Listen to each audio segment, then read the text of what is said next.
to the jugular. This is Honey Badger Radio, radio with bite.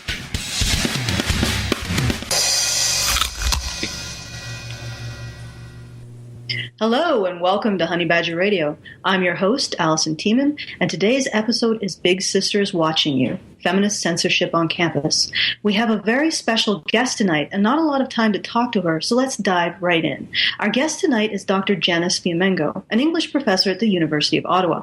Dr. Fiamengo has presented several men's issues lectures in Canada, one in Toronto, March of 2013, entitled What's Wrong with Women's Studies, and two more this year, one at Queen's University entitled What's Equality Got to Do with It? Men's Issues and Feminist Double Standards, and the second at the University of Ottawa on rape culture. Now, when I say that Dr. Fiamengo gave a lecture at the University of Ottawa, I mean she attempted to. It was eventually shut down by feminist protesters who tried to drown her out with noises, and when that failed, they went to their standby, pulling the fire alarm. So welcome to the show, Dr. Fiamengo. It's great to have you on. Thank you, Allison. I'm really pleased to be here. So to start to this episode, I'd like to ask you a question about your interest in men's rights and how you came to have that interest. Yeah, well, it's a long story, but to make a long story short, I guess I would say that ever since I got my first tenure-track job, which was at the University of Saskatchewan. I was hired there in 1999. At that point, I guess I would have called myself a feminist, though probably maybe I was no longer a radical feminist. But, I had a kind of unreflective feminism. And at that point, I started to, I saw what affirmative action hiring looked like. And we hired, during the time that I was at the University of Saskatchewan, we hired into 5 positions, and 4 of the people that we hired were women.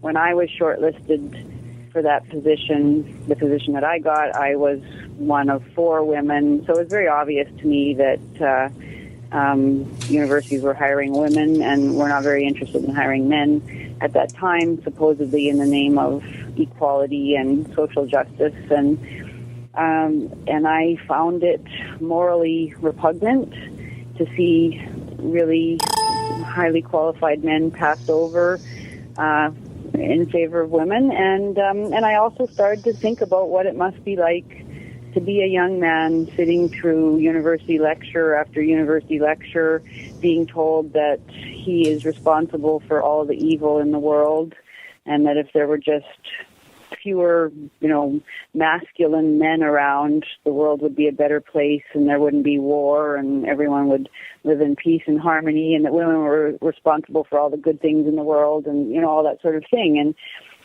so I started, at that point, I wasn't vocal about my concerns, but certainly I was worried about the psychological effects on young men of feminist dogma, and then last year, in the fall of 2012, when the big Warren Farrell protest occurred at the University of Toronto, and rabid students, screamed obscenities at young men attempting to attend that talk and block the entranceways and all of that. And I saw that rage over, this very mild-mannered fellow speaking about the ways in which boys and young men are being left behind in our society. And at that point, I tried to join the Canadian Association for Equality.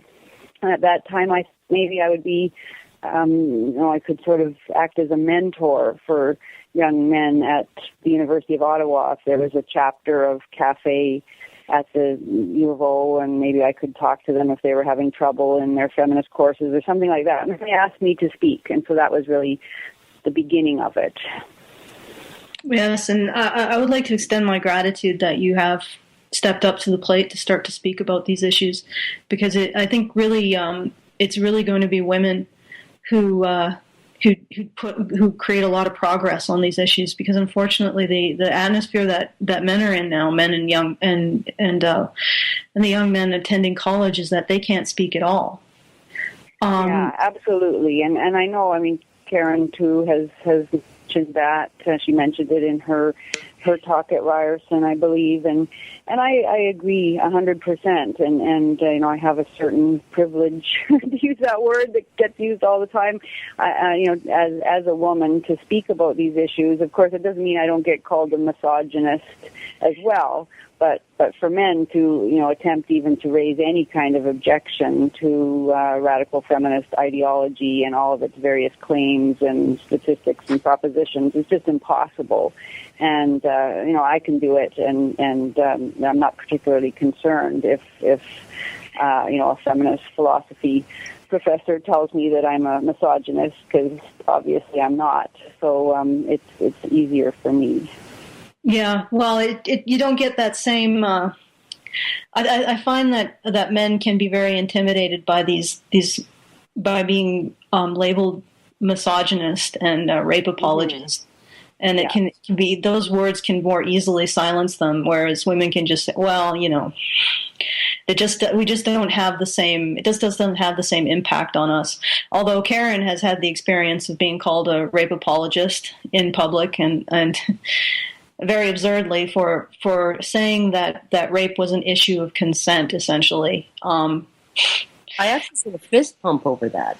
Yeah, an internal fist pump, because saying that rape is what feminists define rape to be, to a feminist, got that feminist to call me a rape apologist. It was beautiful. It was like the circle of life was complete. So, you know, it's all so grounded in, it doesn't matter what you're saying, it's who you are that's saying it, how you identified. You identified as an anti-feminist, and therefore I'm going to interpret everything you say in the least charitable light possible, right?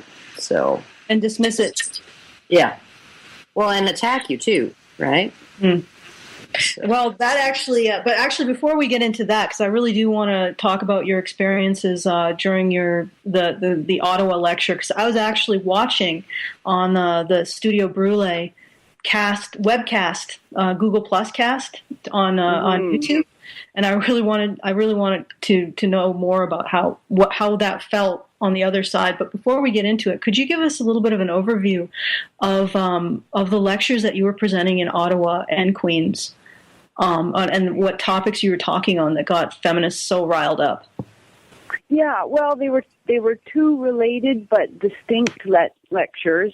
The U of Ottawa lecture, I wanted to focus particularly on the idea, the discourse around rape culture that had been very prominent at U of Ottawa because of two incidents that had occurred there. One in which a Facebook conversation, which was intended, as far as I understand it anyway, to be private, was made public, in which 5 young men involved in student governance had made sexual comments about the Student Federation president, who is a woman, and she had claimed that the fact that they could speak very casually about having sex with her proved that there was a rape culture at the University of Ottawa, and the university president came out and said that there was this terrible rape culture, and that there was a rape culture problem all across university campuses,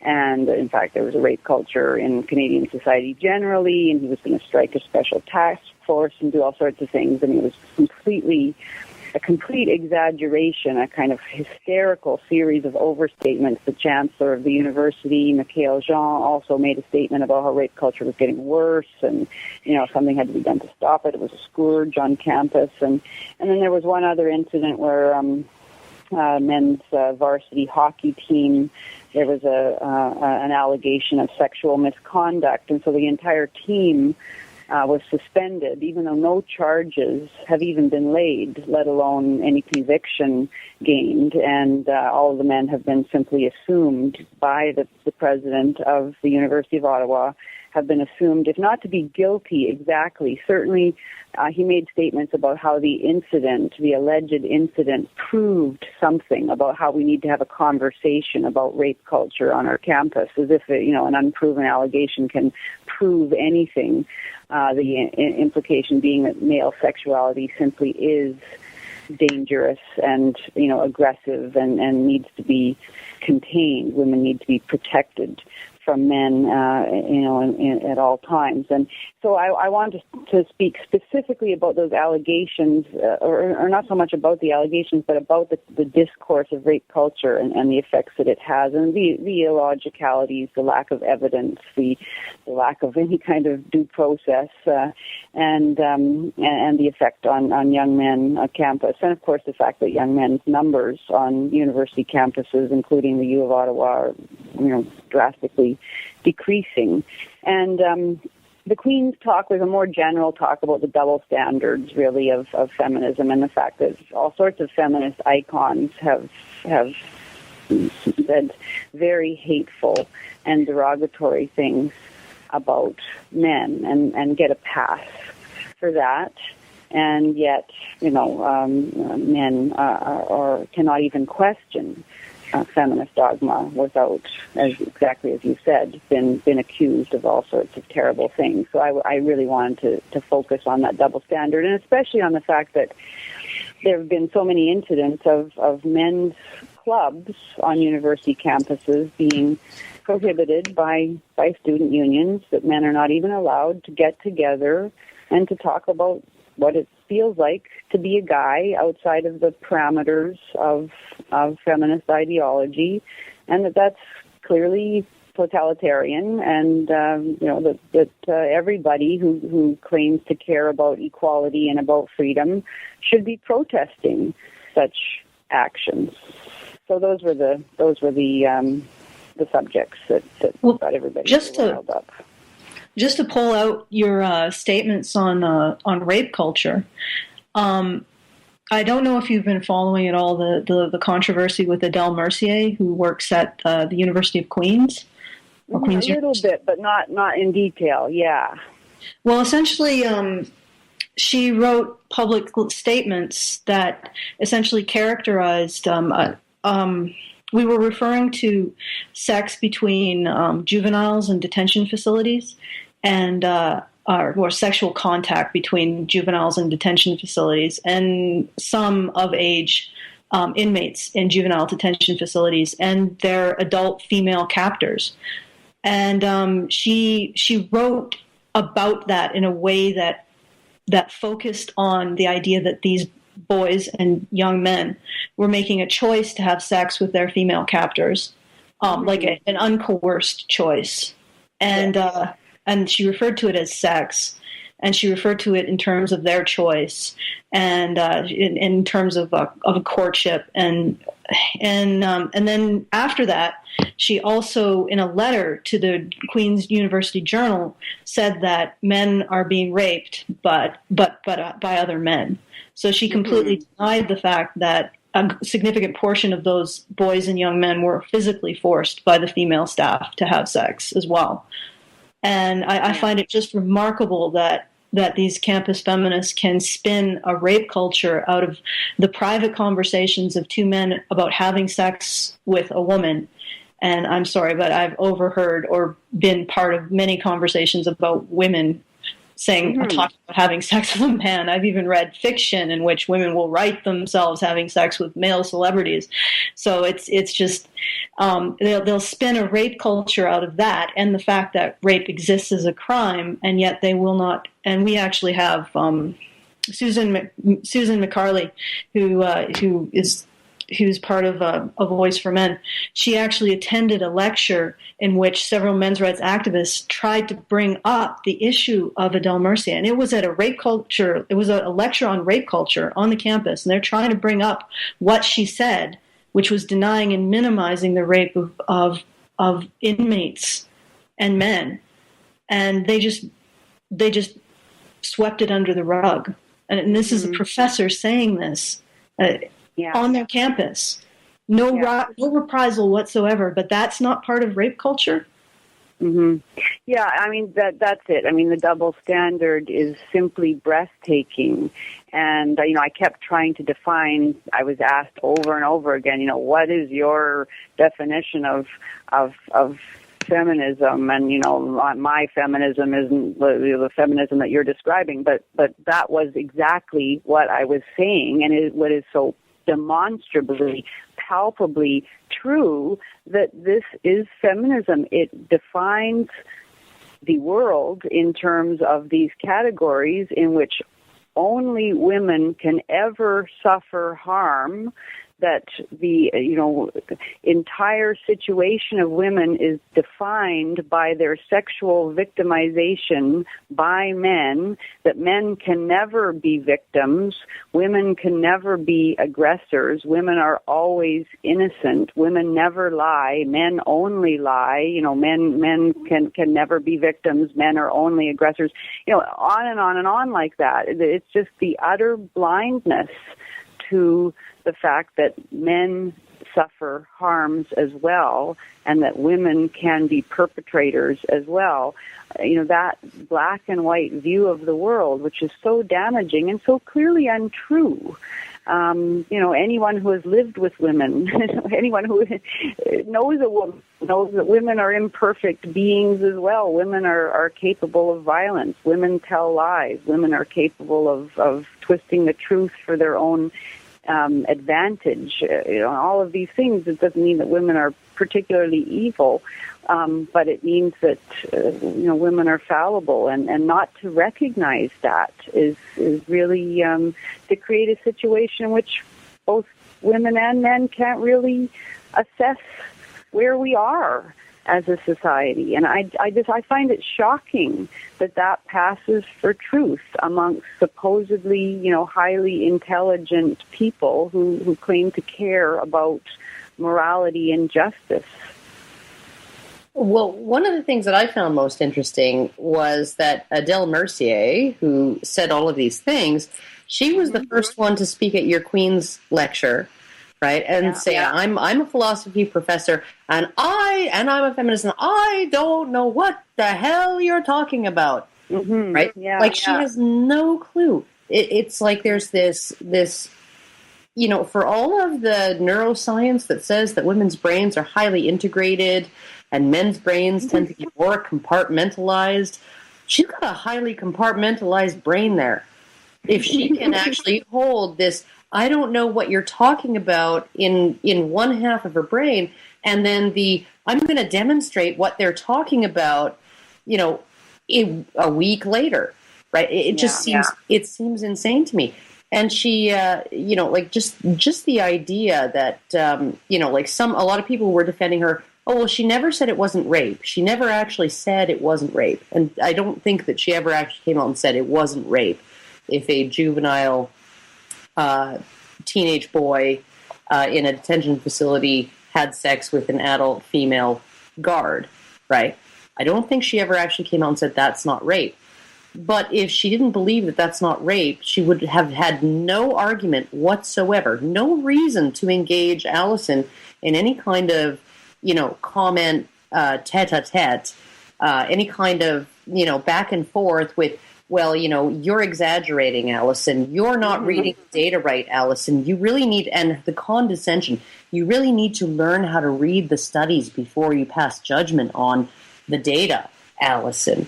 Right? Like, you really need to learn how to read data before you go spreading this misinformation.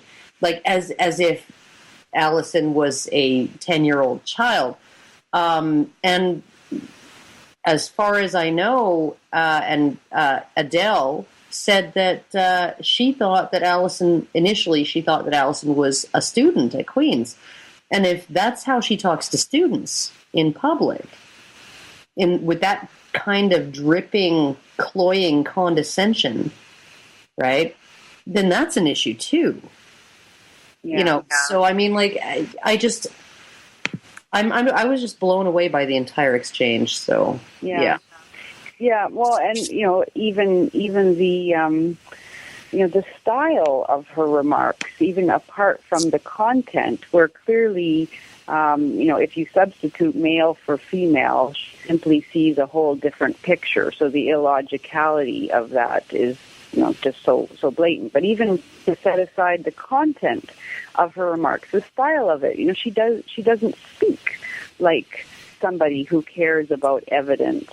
She doesn't speak like someone who is part of, the thousands-year-old tradition of rhetoric and reason and argument. Her manner of engaging is to make sweeping illogical statements and to engage in ad hominem attack. And I did have to wonder, actually, Steve Boulay mentioned this to me. He was struck by the number of young men at the Queen's lecture at my Queen's talk who stood up and did the kind of requisite I'm a white male, heterosexual, and I apologize for my privilege. I acknowledge it, and now I'll say something. Hail Mary, for I have sinned. Yeah, like a kind of a bit of a religious dogma, and he, Steve Boulay wondered if that was evidence, if not of Professor Mercier's pedagogy. Do they have to do that in her philosophy classes, or do they have to do that in their women's studies classes, or whatever? If it's not evidence of any one particular professor's pedagogy, it certainly is evidence of something about how they have been taught to speak in their classes, and the rote nature of it, the kind of mindless following of formula is really very disturbing in university students. And the sort of fear, the conformity, the adherence to an orthodoxy that is so evident there is also very disquieting. Well, definitely. And the fact that they've just labeled themselves like they're prisoners. Mm-hmm. Yeah. And it was a little disturbing. It was a lot disturbing. And for ideology that's supposedly about breaking down boxes, it certainly likes building up a lot of them. Mm-hmm. Yeah, I know. I mean, it's remarkable, and of course this isn't anything new either. When I was a graduate student in the early 1990s, we were learning exactly the same thing. So I was struck by the fact that everyone kept telling me that my understanding of feminism was really limited, that, it was very sophisticated and complex. Its view of the world was way more nuanced than I was giving it credit for, all this sort of thing. And yet, the mode of their speaking and thinking about identity and, how they fit into these various identity categories was so crude and simplistic and also so old-fashioned. That was going on 25 years ago. And, it hasn't changed one iota, regardless of all of their claims to the contrary. Well, It kind of reminds me of an Amazing Atheist video where at the intro he's flogging himself with I think it's a razor strop across the back. He's self-flagellating and he's yelling, "I'm sorry I'm white. I'm sorry I'm male. I'm sorry I'm white. I'm sorry I'm male." Yeah. And then he's looking in the mirror. "Why must you be a monster?" Yeah, no, because that's really what it is. That's all it is. It's original sin. Yeah, absolutely. Yeah, I know the parallels between a particularly dogmatic religious faith and this ideology are so clear. Except that certainly in evangelical Christianity, which of course all of these people would feel total contempt for, at least there's belief that one can be forgiven for one's sins and that God loves everybody, whereas in feminism there is no forgiveness for the sin of being born male. It's just simply something one must continually atone for. Yeah. How much of this do you think is professorial bias that's being extended to the students? Because I've heard a great deal about that. A lot of professors are very, they're very grounded in their own views, and they'll pretty much, teach the class with that framework in mind. Yeah, oh, absolutely. I mean, and that is something that if you speak to these professors, most of them are quite upfront about the fact that they take a particular view. I mean, this is what's happened in universities all across North America, that there is now, I think, a sincere belief that all the major social issues of our day have been settled. And so there is no longer any need to debate them. And so university is no longer a place where one pursues truth. You don't have to pursue it anymore because we already know what it is. And therefore, what universities are about is not about debate, but about teaching students what they should think about these various issues. And many feminist professors will say overtly that they're not interested in hearing all points of view, because of course most of the points of view that dissent from theirs they consider hate speech. They consider dangerous. They create an unsafe space in the classroom for women. So why would you do that? Why would you allow an unsafe space, a damaging space to be created? So they feel perfectly justified in not only teaching from their point of view, but actually cutting off, any attempts to dissent from the party line, and that's simply how they operate, and they would not feel embarrassed to be doing that at all.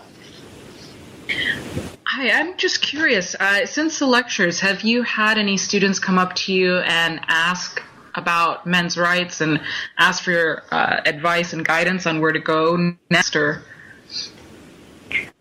yeah, well, actually, I've had not so much coming up in person, but I've had quite a few emails from mostly young men, although from a number of young women as well, expressing interest and saying that they're now actively investigating men's rights issues, either on their university campus or through the internet.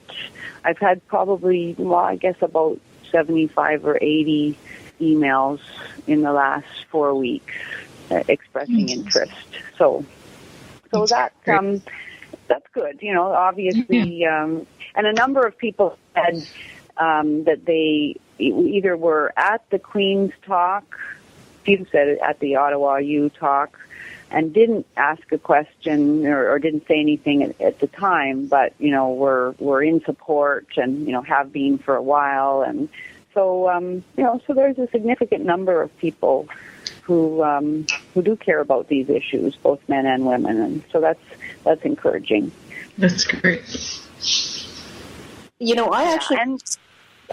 sorry. Go ahead. No, go ahead. I wanted to get back to the whole sort of parallel with the sort of dogmatism being on the par of religion. One of the things that I think separates feminism, because I do think feminism is an almost religious dogmatism, a dogmatic belief system, right? But yeah, one of the things I think separates feminism from most religions is most religions are they claim to be faith-based, right? So faith is, the definition of faith is belief without evidence, right? Yeah. But feminism seems to be determined to, if they cannot find evidence, they will manufacture evidence to prove that their belief is not a faith, it is empirical reality, right? And they will suppress evidence, and they will cherry pick evidence, and they will get up to all kinds of academic and scholarly shenanigans in order to, in order to present evidence that is not actually evidence. And this, like literally, this is the thing that bothers me about it is because you would never see, say Catholicism or baptism or Islam or whatever accepted as like a department of a university, and a research-based, empirically grounded, scholarly department of a university that was not actually affiliated. That wasn't a seminary school or part of a theology study that gives you every single religion as an example, right? You're studying religion in general. You're not just studying Christianity.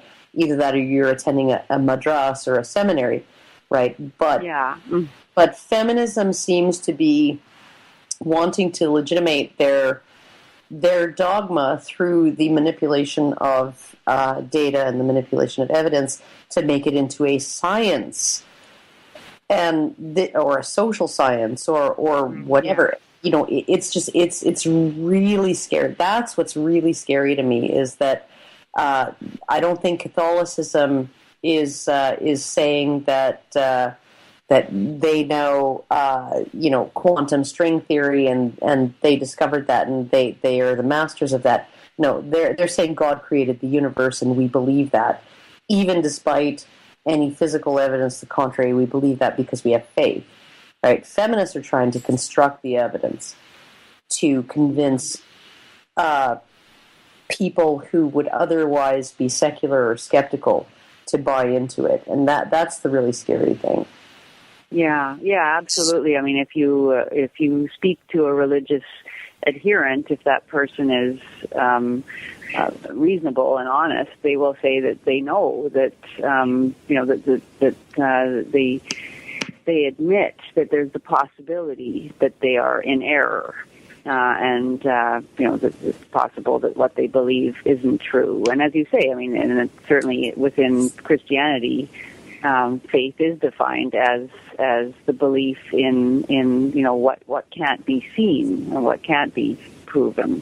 But certainly feminism, and that's what I find so maddening about it, was that I accepted the statistics for a long time about 1 in 5 women, or if it's some say 1 in 17 women who will be raped in her lifetime, and all these kinds of things, and the campaigns to end male violence against women, as if domestic violence is solely a one-way street, and all that kind of thing, and it's amazing to me that even though those statistics have been, I think, pretty convincingly debunked by people who have been to them seriously, that feminists continue to use statistics. How can they get away with that kind of thing? So that's outraging and amazing. But of course, there are certain aspects of feminist theory that are almost as good as a kind of assertion of faith. For instance, the whole idea of social constructionism, that everything about gender is, just culturally constructed. That even in the face of all sorts of evidence that absolutely isn't the case, feminists just continue to claim it because it makes possible certain utopian imaginings about a future in which we imagine gender differently, and if we imagine it hard enough and we all believe it, in concert, that somehow we will be able to change the future. If that isn't a kind of faith, I don't know what is, in the face of all evidence to the contrary. Well, the other thing is that feminists, they want to be treated like a science, but at the same time, they don't invite, and they actually cast as immoral any kind of criticism of their assertions. Yeah. So on the one hand, they want to say that this is scientific truth, but on the other hand, they're not open to the kind of criticism and review, the expectation that their ideology or their explanations evolve based on new evidence. They don't want to face the scrutiny a science face, so they want to have the moral authority of a religion and the scientific veracity of a science. and it's one or the other, right? You can either be considered rational, in which case you're open to criticism on a rational level, and you can't say you're immoral, you're a misogynist, you're a rape apologist because you're criticizing these theories about reality. Or you can be a belief system. But if you're a belief system, I don't have to believe you, and nobody else does either. Right. They don't want to accept that. Yeah. So that's a very good way of putting it. And I think in that sense, feminism has to be seen as part of a whole one among a number of progressivist ideologies that does believe in the possibility of a utopian future, just like Marx claimed that his theory of how capitalism would implode and would inevitably lead to the workers' state. He wanted to posit that was also scientifically true, in some way verifiable, but it was also a kind of faith, and anyone who dissented from it was seen as an enemy of the people and someone who must be silenced. So I think it's the same sort of thing, that wanting to have it both ways that is at the heart of progressivist ideology. Yeah. But before, I know that in fact, you're over the amount of time that the half hour that you said that you could give to us.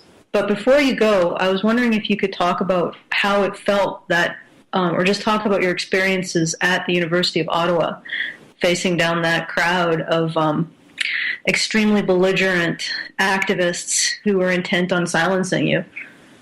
Yeah, well, I can't claim that it was really frightening or anything like that. A few people have written me and said, "Oh, you were so brave," and all that. But I mean, I wasn't really, because I didn't feel under threat or anything like that. I felt frustrated because I had spent many hours putting together my talk, and I thought that I had something good to say, and it was just silly to have it shouted down in that way, and especially to see the security attempting to reason with the disruptors and asking them to please save their questions till the Q&A and all of that. I mean, it was just so useless. But I also felt, in a way, I guess, sort of ironically satisfied in that they proved my point for me far more effectively than I could have made it in my talk about the totalitarian heart of feminism and of progressivism in general. And I should say, by the way, that those students, they didn't actually really identify themselves as feminists. I think they called themselves the Revolutionary Student Movement. So they're fairly overtly, I think, communist, and so the struggle of women is one amongst a number of struggles that they embrace, and they see themselves, feminist professors, as striking a blow against ideas that are hateful and that somehow threaten people. And if you really believe that, then of course you see yourself as entirely justified in taking any kind of extreme measures. It was frustrating. But what is much more frustrating to me really is the tacit acceptance on the part of university administrations all across the country, and in fact a tacit acceptance in our society generally, that some ideas really are so dangerous that they deserve to be suppressed. That is much more worrisome to me than the fact that a ragtag collection of Marxist students saw fit to shout me down. I mean, there always have been extremist radical students with these ideals about social justice. I was a student like that myself, although I don't think I ever thought I should shut up a speaker. But I engaged in demonstrations and wanted to do all sorts of crazy acts of civil disobedience because I was so full of my own righteous indignation. So that's not so worrisome. But it's the fact that President Alan Rock won't even come out and condemn what happened, because deep down he actually agrees with them in a way. And that's agreeing with people who've decided that certain ideas can't be discussed. And what does it really say about our society that we can't even discuss the idea that men get the short end of the stick in some areas, or however many areas that's another discussion for another day. That we can't even talk about male vulnerability. It's a taboo. Yeah, I think it's amazing, and that is the kind of soft totalitarian society that we're creating here in Canada. With I think elites who have been indoctrinated in a number of generations now, through a number of generations at universities, do genuinely believe that lots of ideas are not worthy of being discussed, and that to silence their proponents is perfectly acceptable and even desirable, and that is the thing that's most scary. In my own personal philosophy, I believe that bigoted beliefs usually cannot withstand reason and logic. It just dissolves them away, because bigoted beliefs, in my experience, are all based on emotional reasoning, and very, very thin emotional reasoning at that. So to say that you can't discuss a belief is almost by definition saying that what you believe is bigoted. Because if you cannot discuss the alternative, if you can't even discuss it and judge it on its logical merits, then your beliefs, there's something flawed about your belief system. There's something about your belief system you don't want to see. Yeah. But I wanted to say that I think that you undersell yourself. I mean, there is physical courage, but there's also moral courage and standing by your convictions in the face of people shouting you down, right? And that's something to be proud of, I think. Well, thank you. I did have some friendly faces in that audience, so it wasn't too scary. But yeah, there's always that. There's an element of discomfort and there's an element of humiliation in standing in front of people who obviously hate you, and who are laughing and derision or whatever. And yeah, there's something a little bit humiliating about that. But there's also something wonderful in standing up to bullies, and you feel good about it afterwards. Yeah, definitely. And again, you have my gratitude for doing that. I wanted to pull out a little bit more about the security. During the Jocelyn Friedman lecture, there were four men's rights activist protesters who went to the lecture. They didn't actually really do anything like protesting. They just wanted to attend. And even though you're describing the security at your event, trying to negotiate with these visibly and overtly disruptive protesters, at that event, the men's rights activists almost didn't get in. The security shut them down.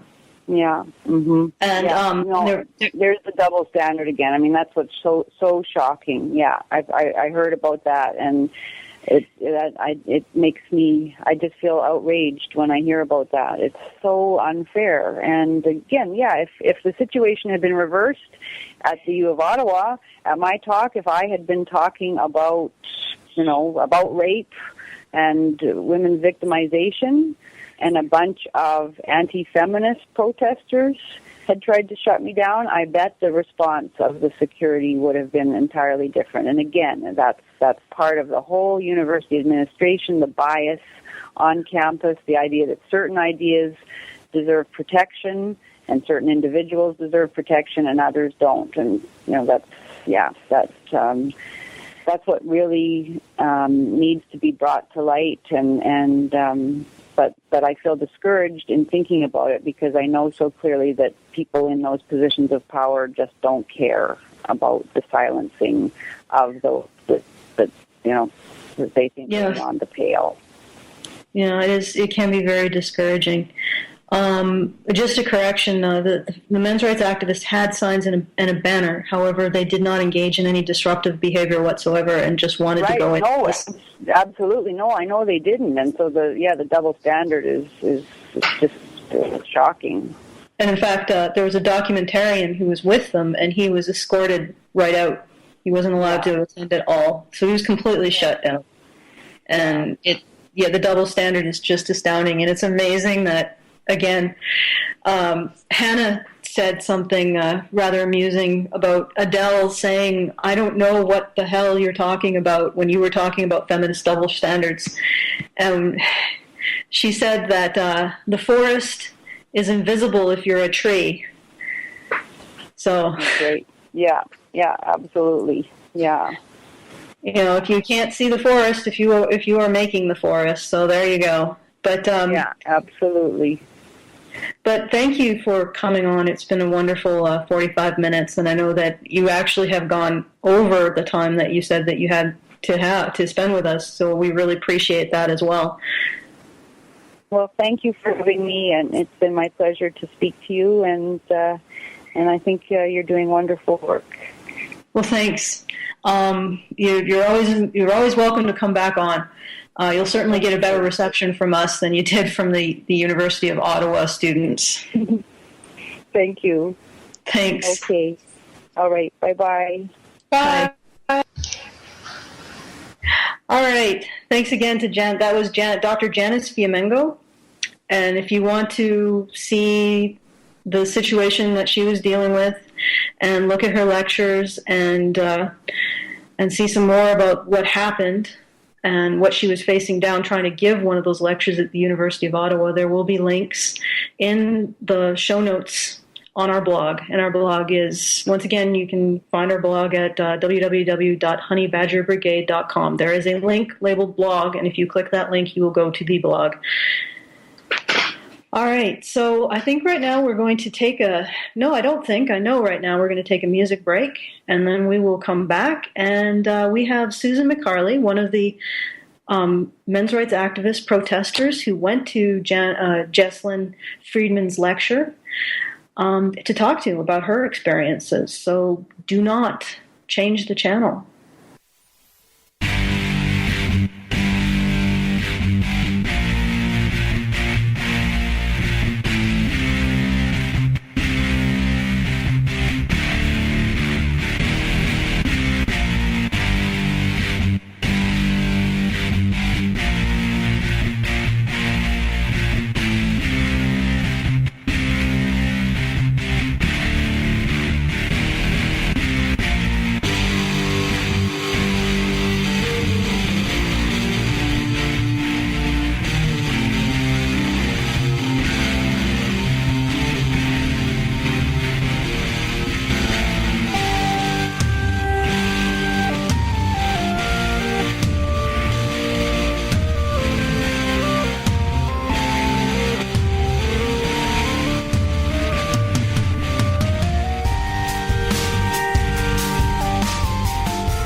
Hello, and welcome back to Honey Badger Radio. We were just talking with Dr. Janice Diamengo, and now we're moving on to talk with Susan McCarley. She is the assistant managing editor at A Voice for Men, and she recently attended a feminist event.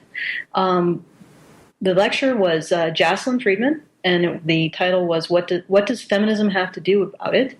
And she specifically attended it with this bunch of men's rights activists in order to protest the event and also bring attention to the rape apologia that was written about in public by Adele Mercier, a feminist professor at Queen's. So welcome, Susan. Or Thank Suze, you. sorry. Yeah, Thanks. Just give us an overview of the experience. You can start back as far as you want in terms of when it was you realized that you were going to go to the Queen's University for this particular lecture. It was Thursday night or Friday night, the night before that we heard about it and realized we could do something. So we really threw it together. I know Attila made some posters. I made a cloth banner, and I flew up to Toronto. Was it Monday? And the lecture was Tuesday. I've lost track. Anyhow, we drove from Toronto to Kingston, and and then we split up, and I think this has all been described. I think Jim Bissett's article was a really good description of it. And Jim Bissett's article can be found at avoiceformen.com. Yes, that's right, on A Voice for Men. And so what was it like going up to the Queen's University campus to this feminist event with your posters and your banner and setting up a protest of Adele Mercier's statements? We kind of had to just go with the flow, really think on our feet and be ready to adapt. We never did a protest. We never did any demonstration, although we were hoping that some people from Canada Court Watch might be there. But again, there was very little time to notify it and coordinate it. So we were prepared for a protest, but we didn't do anything except our most important goal was to spread those god-awful posters. Yeah, put up a bunch of posters. And, yes. Pictures of Adele saying, Adele Mercier, rape apologist. And we really just plastered the entire neighborhood. A couple of teams, we split up. And all of us had interactions with the public. I was with Attila, and we spoke to the people at the Queen's Journal newspaper. We actually stopped and delivered a flyer with them, and then one of the reporters tracked us down a couple blocks later and asked us a few questions. Were they intelligent questions? Yes, they were, yeah. And actually, I don't remember a whole lot of the details of the conversation, but they were he wasn't being an idiot, and he wasn't acting like he had no idea what was going on, like they usually do, or had no idea what we were talking about. And there was a funny little incident shortly before the end of the poster run. We were talking with a gal on the street, and a gentleman drove up and literally jumped the curb with his car. He was in such a hurry to pull over. He had seen the poster with her name on it and the word rape, and he jumped out of his car and said, "I know this woman. Was she raped?" That kind of threw us for a loop. Because, if she'd been raped, we wouldn't be publicizing her name. But anyhow, it was really neat. It was, the energy was amazing. Out on the street, people were very receptive. Then we got back into the lecture hall. Near the lecture hall, we were in the atrium, and that's when they started putting up posters. The organizers started putting up impromptu posters saying no photography, no recording. And of course, I immediately snapped pictures of the posters. And all throughout this time, we were preparing flyers to hand out. We didn't know what we were going to be doing minute to minute. And then we finally decided when they started, they would not let Mr. Brule record. They weren't going to let him into the auditorium at all. Yeah, just a sec, Susan. Studio Brule is the documentarian that I mentioned earlier who was ejected. And if you're interested in his work, please do a search on Studio Brule on YouTube, because he's got some great documentary footage of all of the feminist shenanigans that we are talking about tonight. So go on. Sorry to interrupt, Susan. Okay. Anyhow, we were listening in on that conversation, and let's see. Then they told us we all had to leave. Now, they never did actually escort Steve and his assistant out of the atrium. But they said if they didn't leave, they would have to call the police, which they never did, and I'm sure they didn't really want to. And then they went and said we all had to leave, and we were just very quietly stubborn about the whole thing. We did not leave, and we said, who gave this order? Oh, the organizers of the event. And they never would give us a name, and I believe, personally, I think it was one of the factors in them letting us finally go in was the fact that we were demanding a name to know who was accountable for the decision.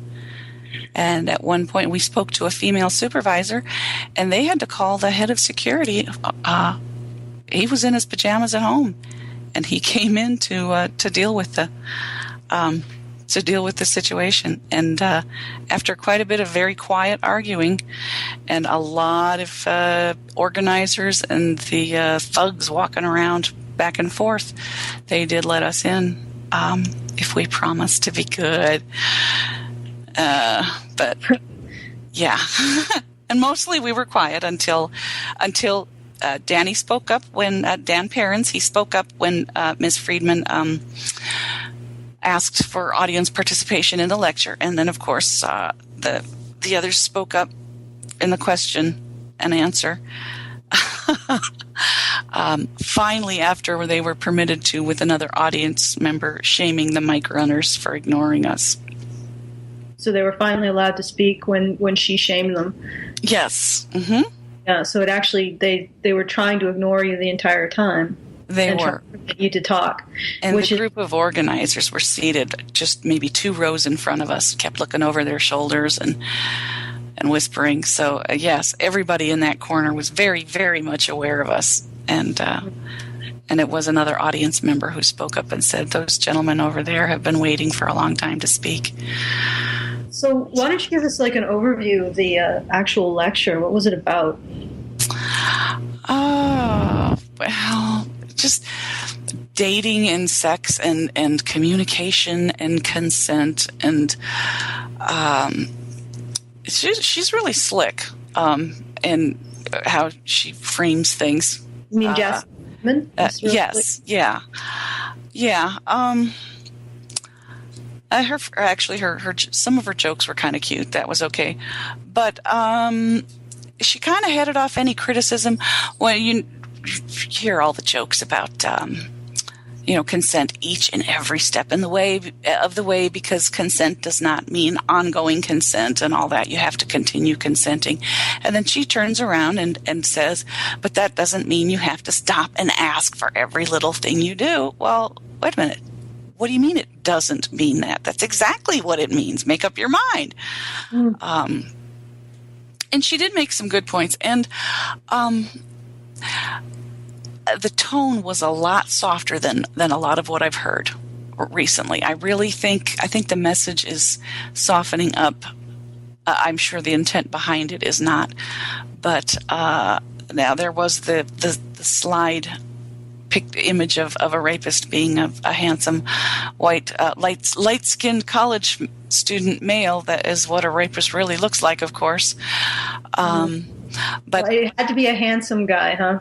Oh, yes, of course, yes. But I don't know, I couldn't give any specific examples, but the rhetoric seemed much more toned down than I expected. Mm-hmm. And much more supposedly gender neutral, even though obviously the premise behind it was that, rapists look like college boys. And I did laugh when she made her point about don't lie and don't hide things, because all the consent issues wouldn't be issues if sex partners weren't lying to each other, or lying by omission, or if they were being honest. But it's the coyness and the game playing and the yes no stuff that is what feminists have used to say that women aren't really consenting and that they're really victims. Well, so, and she's telling girls not to lie. Sure. I mean, there would go the entire rape culture industry if college girls stopped lying. I mean, if they started to become more honest about what they want and what they want to engage in, instead of playing the no game. So the way I've characterized it in the past is that these college girls are actual sexual predators, because they're using these mixed signals to extract a sexual act that if their male partner was explicitly informed of what was going on, dollars to donuts, he'd be out the door, because, the instant you start saying rape play, guys usually are not, guys usually don't respond too well to those words. Right. So what she's doing by doing the whole, no, but I'm going to keep touching you and undoing your shirt and rubbing you and kissing you and mounting you. But no. It's in her. She's creating this affectation of rape, so she can enjoy it more. And and she doesn't want to explicitly tell her partner, "Hey, I'm into rape play. How are you about that? Like, would you be into it?" Because, like I said, most guys wouldn't. And also, I think that a lot of these women get a thrill out of the idea that they're getting something out of their partner without their explicit consent. So they are actually moving through that blurred line, that grayed line, and they're getting a thrill out of the fact that they're almost cheating their partner out of something. Right. That could very well be, yes. And it's interesting how feminists never really identify the fact that this is sexual abuse on the part of the woman. They are constantly saying, well, you have to get explicit consent at every stage from the men. But they never say from the woman, if you want rape play is one of those sexual acts that you sort of have to, it's like 0 to 60. The difference between consensual, like purely vanilla consensual sex and rape play. To go from that to that, you really have to ask first. You really have to. Everybody has to be okay with it. Absolutely. It's not like going from kissing to touching somebody's boob. This is like going from, vaginal sex to anal sex. You spring that on a woman, that's sort of, it's a pretty way, right?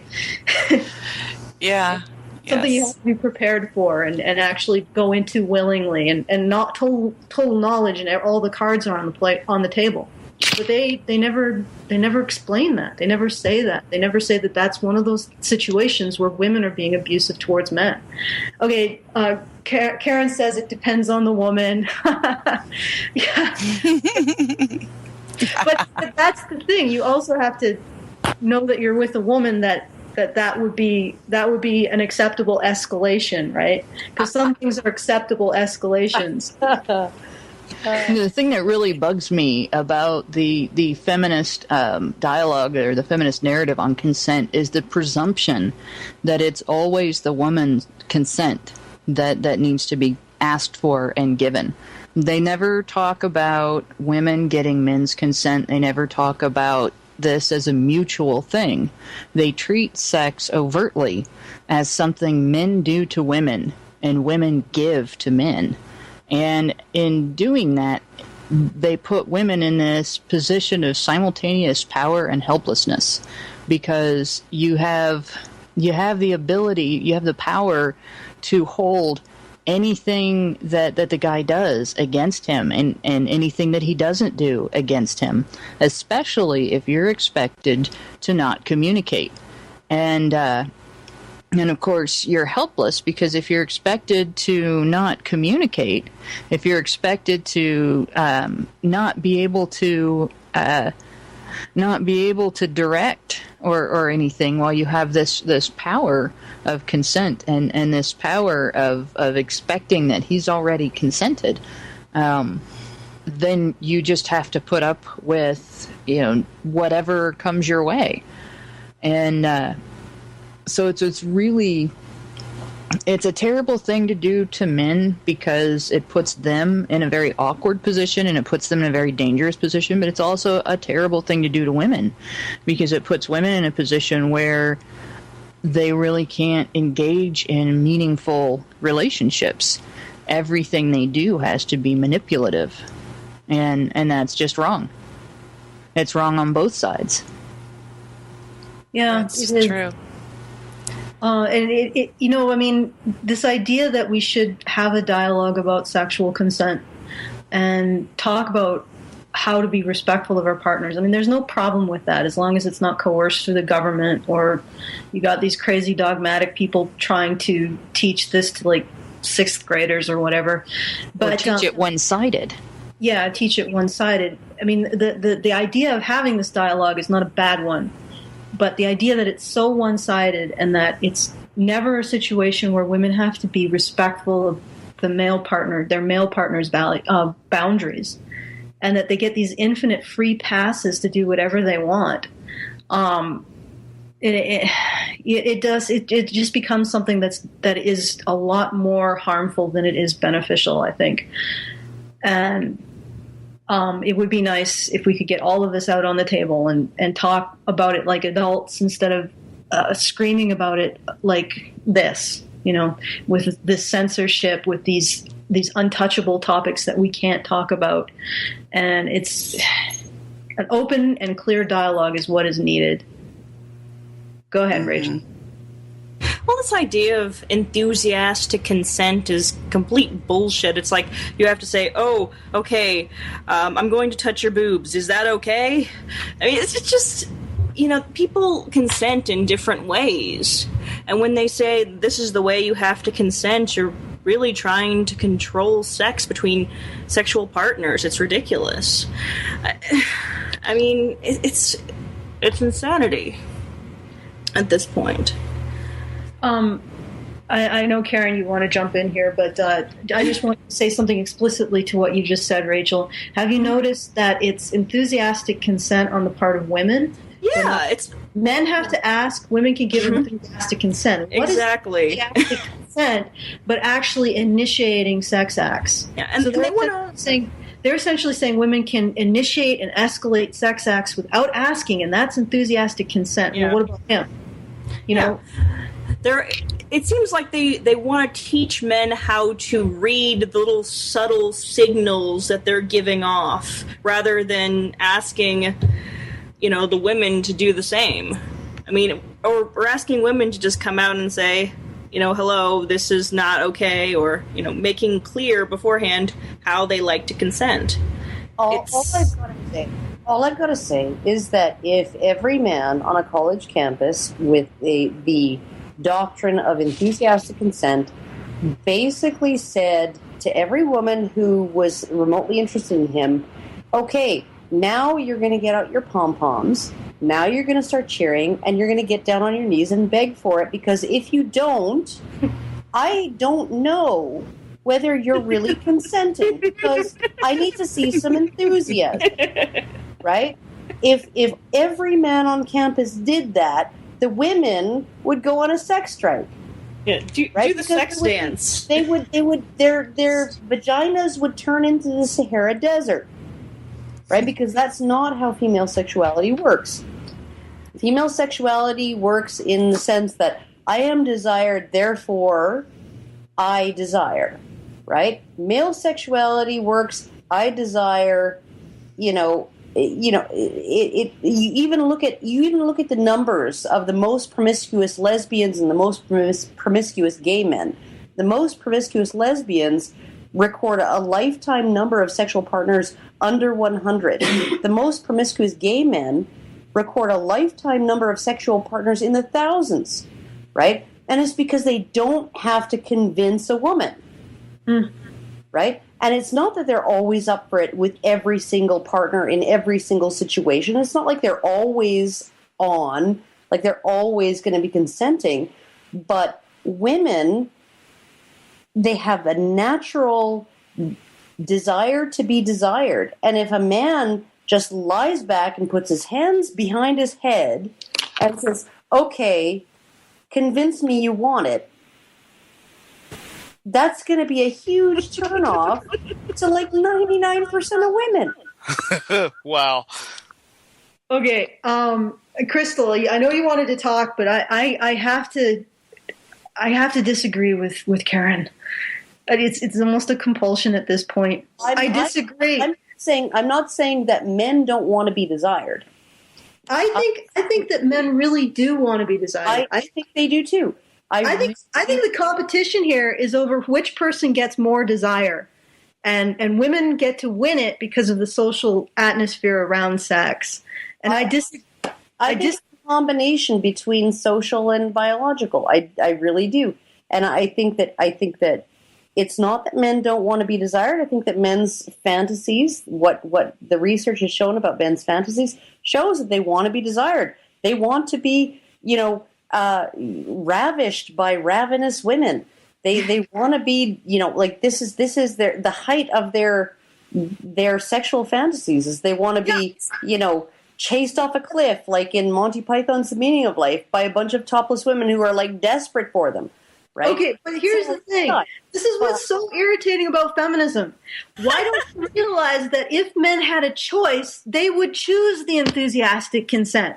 They would choose the woman who just grabs them, tears their shirt off, and mounts them. Of course, if they said no, she would stop doing it. But, why don't feminists realize that? That's what men want. And if men had the choice, that's what they would get. At least that's what I hear. But what I think it boils down to is not a matter of what men want and what women want. I think it boils down to what at a very, very biological level, what men, with the bare minimum of what men need and the bare minimum of what women need. And the bare minimum of what women need is to have somebody pursue them, have somebody pursue sex with them. Have somebody say, I'm attracted to you.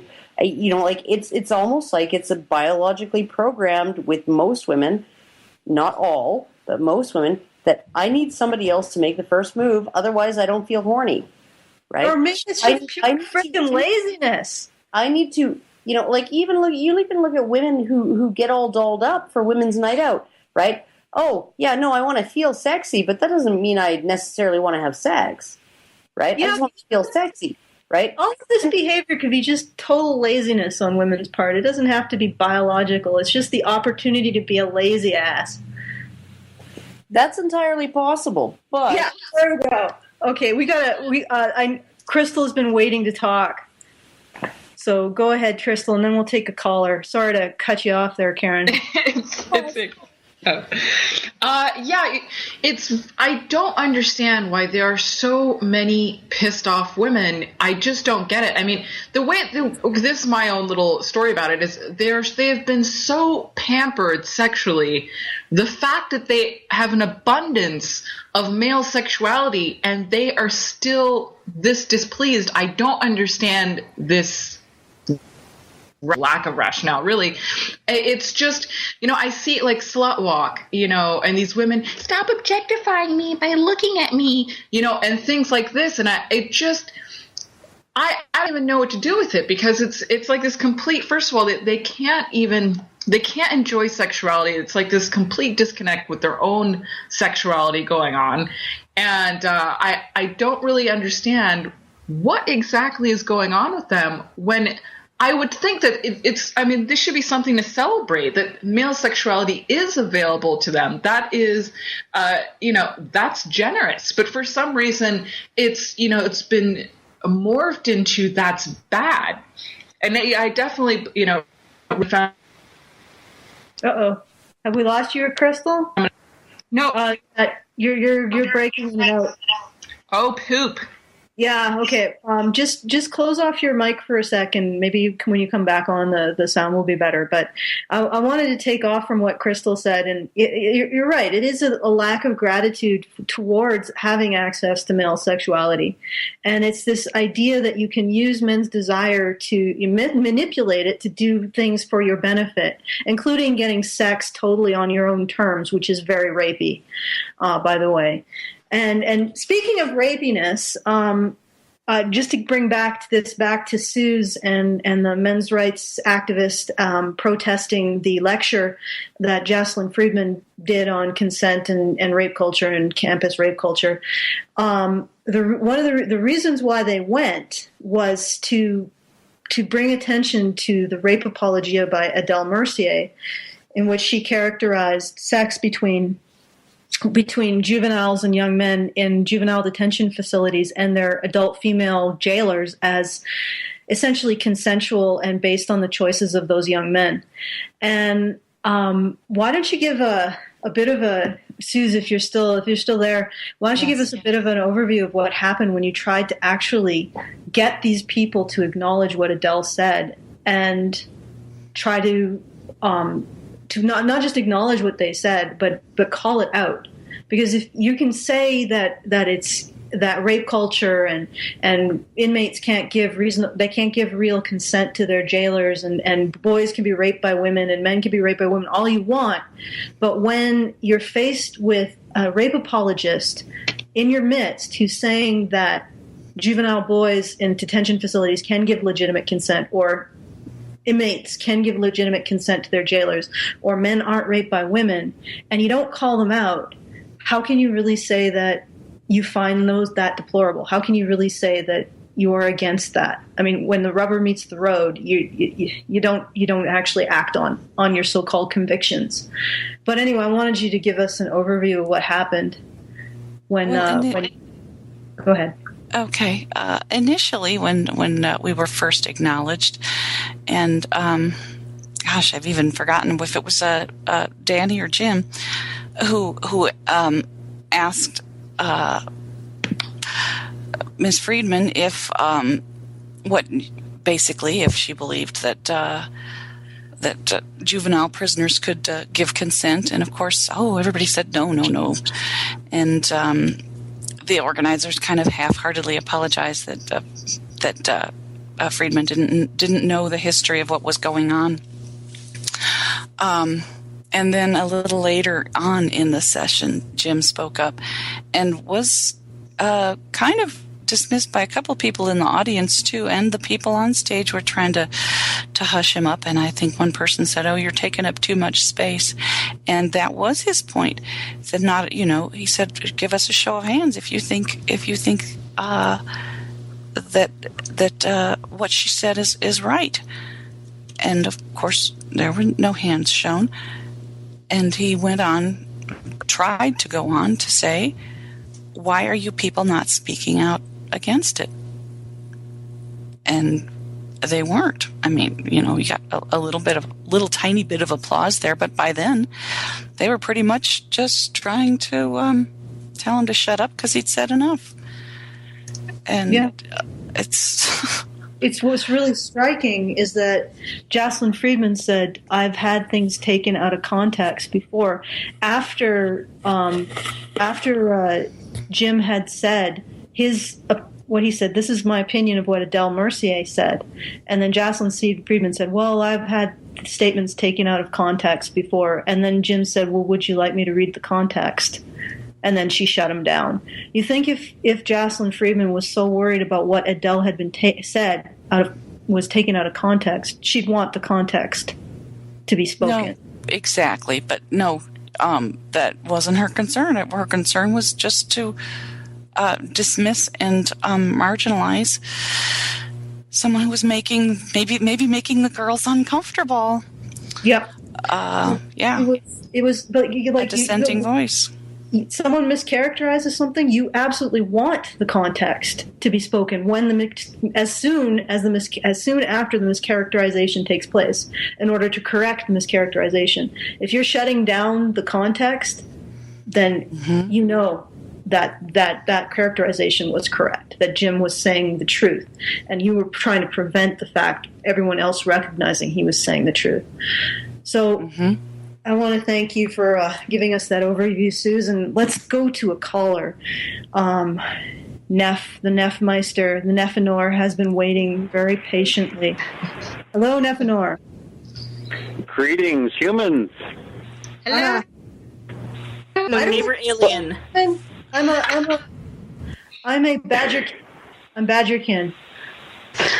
There are no humans here. Okay, that's just a little disturbing. Actually, I was wanting to go into the subject there. You were talking about the whole system of how the sexual economics, basically, is so skewed right now. There's actually a video on YouTube from the Austin Institute about that. They get into the basics, saying right now that there is an abundance of men looking for short-term sexual relationships, but a shortage of men looking for long-term, and the reverse is true of women. So in the short term, women have all the power, but in the long term, men have all the power. What they didn't talk about is the reason why men don't want to be in the long term. And I think we all know the reason why. Well, when you create a system in which monogamy in men is punished severely, it isn't a surprise that they're turning away. In fact, what's a surprise is that there still is such a high number of men who do want to get into relationships with women after the government has slapped on all of the potential liabilities and issues that men have to face to get into a relationship with a woman. I mean, it's insane. And yet men still are interested in relationships with women. I think it actually is a testament to how much men really, really care for women and really want to have a relationship, want to have a family, that there's still any guy left who's going to willingly take this kind of a deal. But well, I think a lot of them are still, shall we say, as I put it when I realized I was in a bad marriage, was in love with the idea of being in love. Yeah. But, I mean, where would that come from except from a biological drive to pair bond? Which is exactly... Yeah, sorry, humans are a little fucked up as a species. I say this as an outside observer, of course. Yeah, as an outside observer, I would say that... well, not an outside observer. I don't know what I am. But I would say that the fact that the government and women can put so much of a price on pair bonding and having children for men, and men will still pay it, is evidence of how powerful that drive is for men to have kids, to pair bond, to have kids. And I would like to live to see the day when it's not being abused for the benefit of people who were never meant to benefit from it in the first place, the government and women. And that drive was essentially meant to go to children. And and you're forgetting the other ones who are benefiting, the lawyers. Yeah, lawyers. Well, they're another species, too. Yeah. Unfortunately, that's one species I can't rid your planet of. I'm sorry, we've tried. They're worse than cockroaches. And I'm sorry I'm sorry I missed you when you were in town, Allison, but I was working at the time. Oh, okay. So you are from Edmonton, are you? Yes, I'm out in the same section of town that Raz is, actually. Yeah. Well, that's too bad, but I might be coming back. In a flying saucer. Yeah. Next time you'll just have to, beam me up from Saskatchewan. Well, unfortunately, the beaming mechanism is broken, and, the parts haven't been invented yet. Okay. That would put a crimp in things. Well, that's but thanks for the call, Neffanor. It's always great to have you on. Yeah. No problem. Have your alien perspective on the shenanigans down here on Earth. He's probe-tastic. Yeah. And he always gets enthusiastic consent first. Does he? Okay. Well, before this becomes a silly place, I'm going to call the end of the show. I wanted to thank, even though Dr. Fiumengo is no longer with us, I want to thank her for coming on and having a great conversation with us. And since I didn't do the roll call at the beginning of the show, wait a second. Oh, Hannah is bringing something up. Yes, we do have a bit more to do. Did you want to just go into the news, Hannah, before we leave? Yeah, I can go ahead. I'm going to go ahead and read the news segment. Yeah, a news segment, then a review, and I guess if it goes to the full hour, then it goes to the full hour. So take it away, Hannah. Alrighty. Now, this time we only have one story, but it's a doozy. In March, a lengthy controversy came to a close for GitHub, a web-based hosting service for software development projects. The company is embroiled in what appears to be a free-for-all accusation match. Julie Ann Horvath accused another employee of sexually harassing her by treating her differently after she refused his alleged advances. She accused co-founder Tom Preston Werner and his wife of bullying her into leaving the company. As a result of her accusations, GitHub launched an independent third-party investigation which found no evidence of gender-based discrimination, harassment, retaliation, or abuse. Other employees accused Horvath of tailoring her description of events to suit her bullying narrative, stating that she is, quote, taking advantage of people's trust in her in order to craft a message for which she wants to be the symbol, end quote. Their side of the story is explained in a post on Medium.com. Among the points of the conversation, or points of contention, Horvath dated the employee she is accused of harassing her.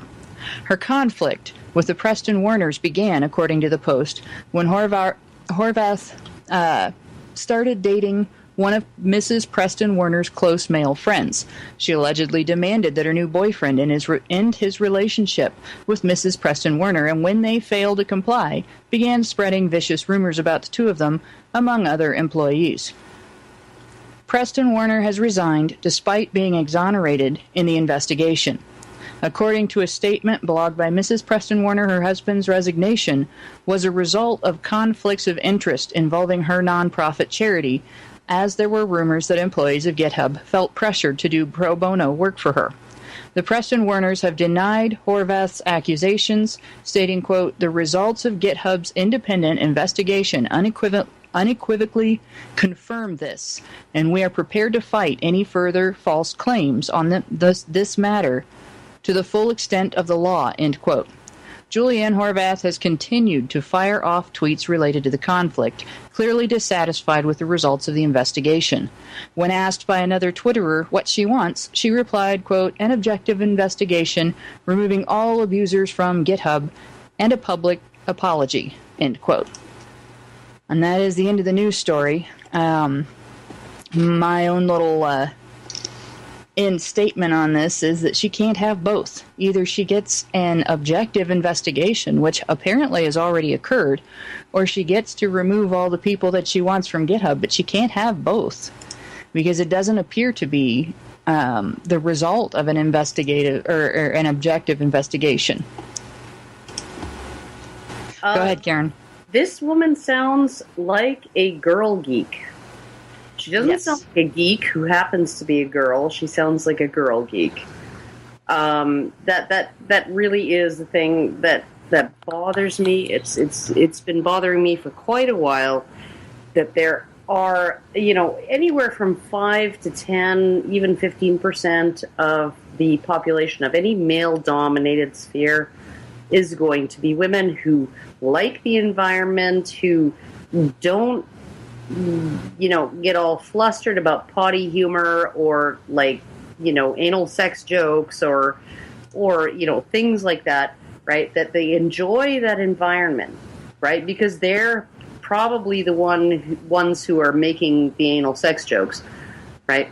That those women belong there, right? But then you have this influx of other women who suddenly decide that they are the arbiters of how that initial 15% of women need to be treated. They need to be treated with respect that they didn't earn. They need to be treated with kid gloves when they don't need it. They need to be treated in such a way as to make it so that every single woman on the face of the planet would feel comfortable in this environment.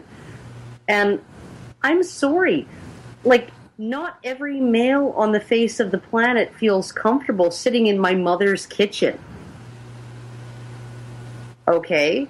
So why should every female on the face of the planet feel comfortable working at GitHub or Blizzard or any number of other technological or gaming organizations? Why must we make women feel comfortable? And when we make women feel comfortable at the expense of men having to watch every single bloody thing that they say and do, right? When those men have to start walking on eggshells, who's worried about their discomfort? It's got to be really uncomfortable as the founder of a freaking company to think my job's on the line because some woman made some spurious claims about me and now I'm fucked. That's got to be awfully uncomfortable. You know, you got to think about this. This idea of making women comfortable in places. If an environment exists, right, and it exists for a long time, because if you look at, this is not the only time this has ever happened. We have Anita Sarkeesian, we have Adria Richards. This is the kind of thing that happens when you throw feminism into a male-dominated environment. And like you said, there are in various areas, whether you want to call them nerd areas or geek areas or whatever, but areas that are male-dominated that women do go into and enjoy themselves perfectly fine, and nobody has to make us comfortable in there. And from the position of being one of those women, when I see women come in and they have to be made comfortable, if you're looking at an environment that's been around, you know, for forever or for a long term, and nobody has had any problem, and a woman comes along and she has to be made comfortable, it's not because there's something wrong with the environment. And it's not because there's something wrong with the people involved in the environment. It's because there's something wrong with her. It's because she's got an outlook or an attitude that is not conducive to working together with other people in such an environment. I don't think it's necessarily even something wrong with her, right? I just think that she doesn't suit the environment, right? That doesn't necessarily mean that there's something wrong with her. You know, like, but as far as I'm concerned, like, I spent the first 5 years of my working life in a male-dominated area, which was professional cooking. And the only boss that I had a serious problem with, and I had a very serious problem with him, I quit, and I ended up basically getting a judgment after 3 years of back and forth with employment insurance, getting a judgment in my favor, having quit with just cause, right? This man was not just toxic to me. He was toxic to everybody in the kitchen. And about 6 months after I quit that job, right, and was denied employment insurance benefits, he threw a plate of food in a server's face. Right? Yeah, but see, that's not an environment where everything is going along all hunky-dory and one woman comes along and throws a monkey wrench into it. Right, that's that right. sounds like an environment where there is already a problem. That's not what I'm talking about. Everybody had a problem with this guy. Every single person who worked under him had a problem with this guy. And, you know, like, so this is the thing.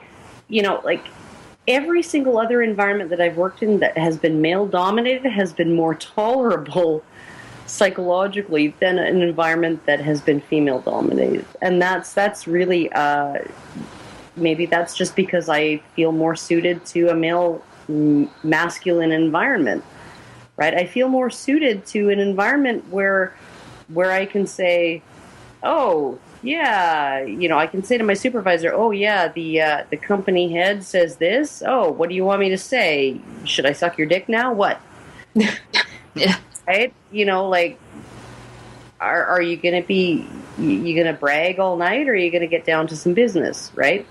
Like, I have no problem speaking freely like that. I have no problem with making jokes about anal sex or making jokes about whatever, right?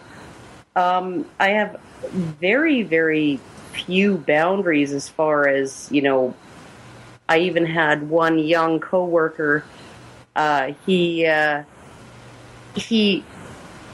came up behind me with a roll of masking tape and managed to tape my arms to my sides before I even noticed what he was doing. I was like, what?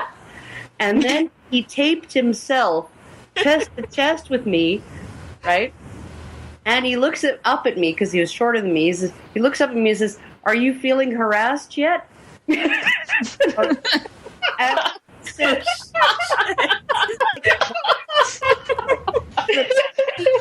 just said, "No, you can't. I can't reach it. You got my arms taped down." Oh no! I am at this point a 42-year-old woman, and this is a 19-year-old boy. And I look at him and I say, "If you don't get me out of this, I'm going to stick my tongue down your throat." And he could not get out of that fast enough. Oh my gosh! Dueling sexual harassment suits. Oh, it's just silly. He used to come up behind one of the other male co-workers, and he would sneak up behind him and put his arms around and rub the guy's nipples and say, "Oh yeah," like it was just it's just ridiculous stuff, right? Ridiculous, retarded, juvenile, sophomoric, ridiculous, stupid stuff.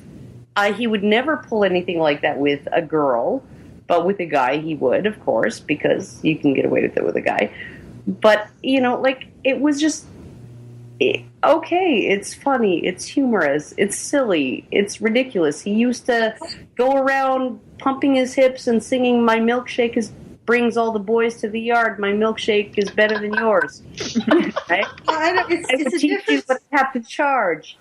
It's a different type of atmosphere between groups that are about getting something done and setting aside a lot of your ego-based boundaries and sense of offense to get something done. You have to be able to feel like you can trust other people, and in order to feel like you can trust them, you sort of have to play those slight boundary breaking games and see how they respond. If they go apeshit and get in your face, you can't trust them.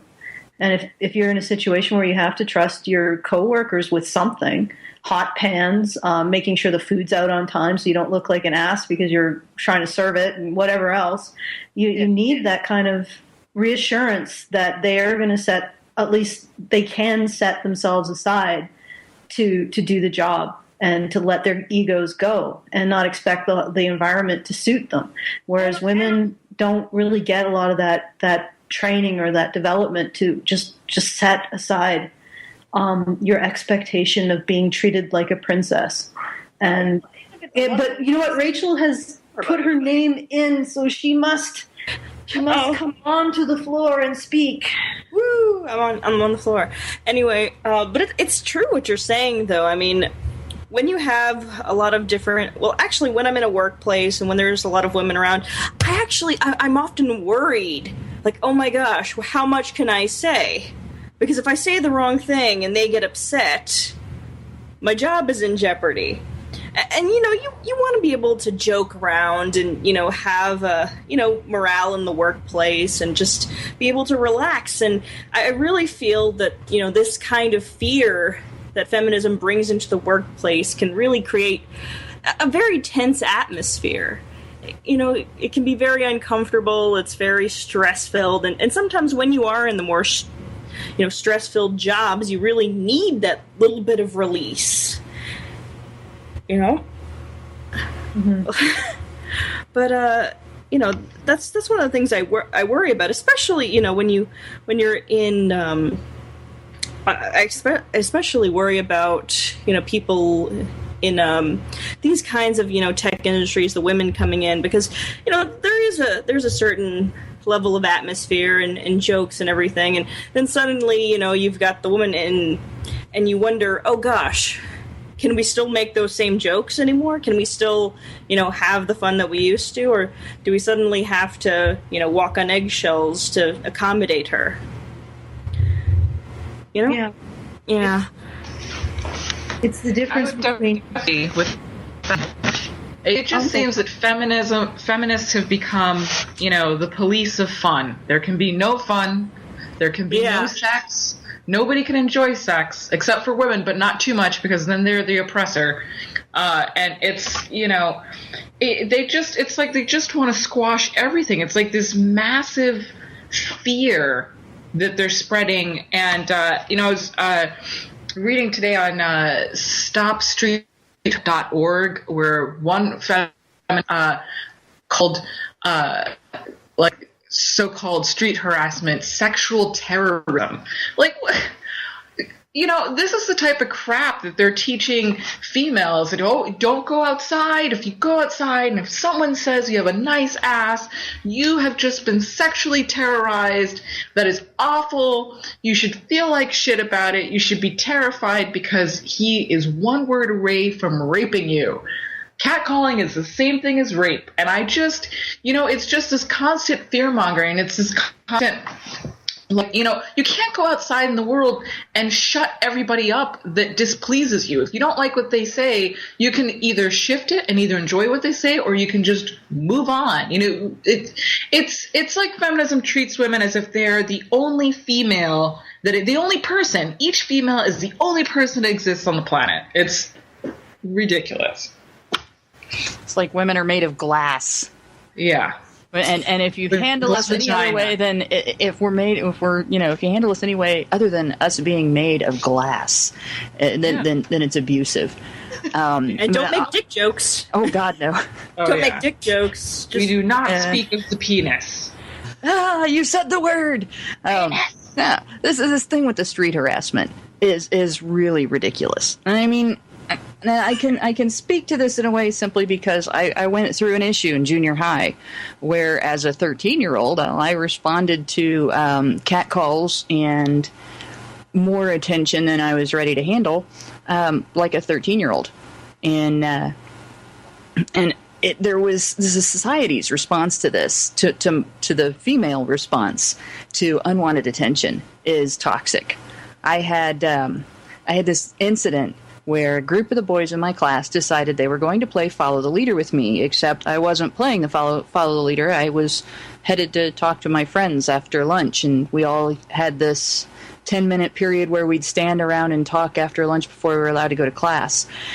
And, today me versus 13-year-old me, when I was 13, I could stand on one foot and throw my right leg up over my right shoulder.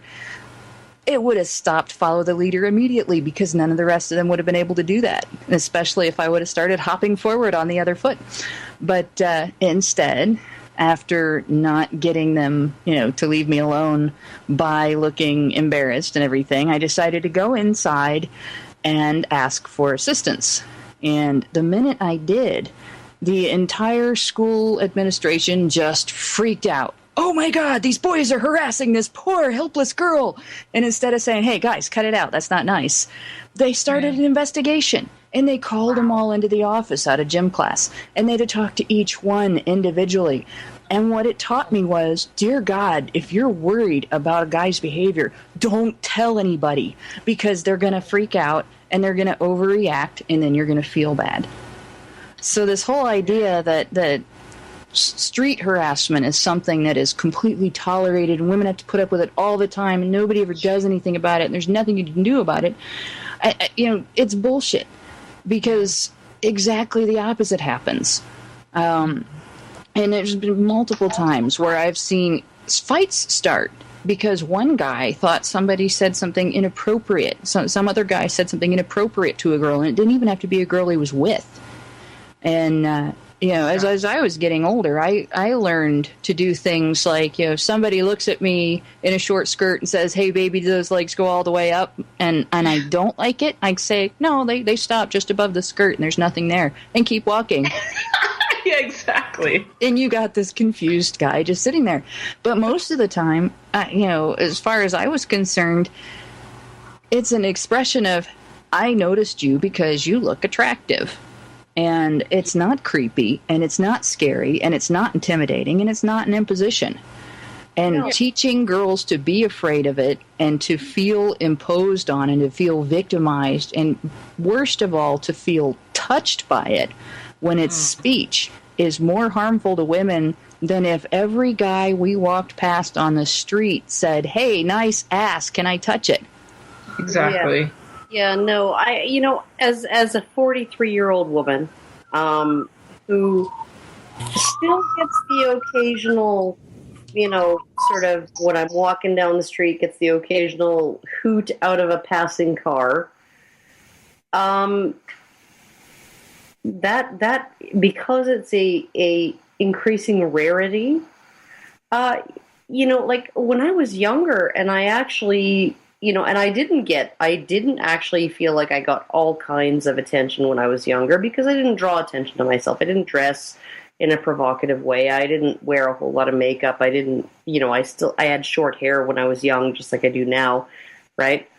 But I would get because I had a very nice figure. I had essentially the figure of a Victoria's Secret model when I was younger. I would get the occasional passing, woo, baby, and that felt good. I didn't ever feel threatened by it because, they're passing in a car or they're walking by on the street or they're in a club and they don't really even have the courage to really approach you, right, with a real way of starting a conversation, like okay, so what do you do, or what are you all about? No, it was just like, I'm going to make a comment about your appearance, and then I'm going to move on before you have the chance to reject me. Yeah. Right?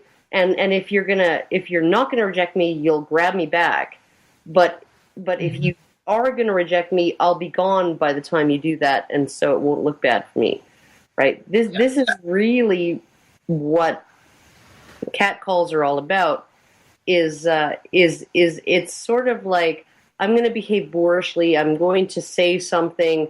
I'm going, and if you take me up on it, it's like Boomhauer in King of the Hill. You proposition 500 women, you're going to get like at least 10 of them come back to your place, right? Yeah. Go to a shoe store and ask enough women, "Hey, damn, do you want to go back to my place?" Right? Like that's all you got to do, right? And at least 10 out of 500 women will take you up on it. And like this, they're just playing the odds. They're just playing the odds, and the catcall is a way of playing the odds without majorly losing. They're not saying, "I'm really totally into you and I'm so interested in you and I really feel like we're connecting as people. Now if you reject me, I'll be crushed." No, they're like, flipping off an offhand kind of compliment that's sort of crass. And if you reject them, they're like, "Oh, whatever, she thought I was rude." And if they accept you, they're like, "Woo, yay." It's low risk, and they get to maintain a little bit of control. That's the point, yeah. And that's why feminists hate it. Well, yeah, it goes right back to that desire to control sexuality, human sexuality. Yeah. Yes. Mm. Well, I think it just skirts that edge of, if a woman rejects me, then it could have just been because, I was being slightly rude, right? It doesn't have to be about me. Yeah. So and sometimes it could just be a passing observation. And it might just be how they communicate. True. Some guys say, "Oh, you look lovely today." And other guys say, "Damn." And they both said the same thing. It's some women understand one better than the other. Damn, bitch, you stupid fly. Yeah. Let me pull up that bumper and Smack that monkey. That's what gets me all the women. I'm wheeling Monkey slapping, James? on wheels, and I'm bent over at the waist, and I'm pushing them towards the drink station, and the bartender's like, holy shit. And I was like, why, thank you. And I smacked my own bottom. Yeah. Like, whatever, I have a boyfriend, but hey, I know I have a okay butt, right? Like, Okay, all right, this is becoming a silly place again. it is. But I like the silly place. Yes, I know, but we must, it's getting towards the end of the show, and I'm not really the crusher of silly places, am I? Am I No. the destroyer of hopes and dreams? Killjoy. The destroyer of silly places. Crush. You're the person who keeps us on schedule. Yeah, I know. You know what? Yeah, that's my role, and I will embrace it wholeheartedly. Okay, so it's about that time again to wrap up the show and say our goodnights and thank yous. Once again, I want to thank everybody who makes this show possible, in particular my co-hosts, Karen Strawn, Hannah Wallen, and and Rachel Edwards, and also Crystal Garcia, who is our newest co-host. And I also want to thank Susan McCarley for joining us today. Hopefully, Susan, you can join us again sometime. I think it went really well. I would like that. Yeah, that would be great. And thank you for James for putting on the show and making sure it runs smoothly. Thank you to Europa for the show art, Phil for the animation, even though he didn't do an animation this week, he usually does. And also thank you to Yule, who is working very diligently in the background to create a Honey Badger webcomic, and also Dr. Randomercam. And if you haven't checked out his channel yet, please do that. Dr. Randomercam. Just write Dr. Randomercam in the YouTube search bar and be prepared to be amazed and completely and utterly confounded. He's actually done a couple animations of the Honey Badgers as animals, and feminists also as animals, and us interacting as innocent woodland creatures, as it were. And they're hilarious. We will be putting those up on our channel, on our YouTube channel. If you want to go to our YouTube channel, it's Honey Badger Radio. Put that in the search bar on YouTube, or you can get to it through our website at www.honeybadgerbrigade.com. Please do check all of this stuff out, because we got some great stuff coming down the pike, and hopefully it'll be out there soon for you guys to look at. And that's about it. It's that time again. It's that time to say goodnight. This is Honey Badger Radio, reminding you to take the red pill.